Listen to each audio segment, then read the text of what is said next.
کابل ته د پاکستان د دینی عالمانو یو پلاوی سفر کوي دا چې څنګه ولې پوره جزئیات په پښتو پلس کې راسره وګورئ. پښتو پلس تل ستاسو په چوپړ کې. پاکستاني رسنیو راپور ورکړی چې ټاکل شوي د پاکستاني دینی عالمانو یو هیئت روانه اونۍ افغانستان ته سفر وکړي. راپورونه وایي دغه څلور کسیزه هیئت به په کابل او کندهار کې د طالبانو له چارواکو سره وګوري.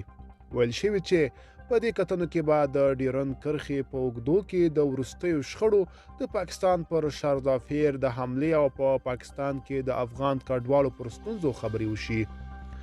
په دې باب د پاکستان چارواکو او د طالبانو حکومت څه نه دي ویلي. بلخوا د پاکستان لپاره د طالبانو شارزافیر سردار محمد شکیب ویلي پر ډیورند کرښه د نورو ستونزو د مخنیوي لپاره د افغانستان او پاکستان ترمنځ یوه ګډه کمیټه جوړه شوې ده. د هغه په وینا تر دې وروسته به هر ډول شخړو او نورو ستونزې د همدې کمیټې له لارې څیړل کیږي.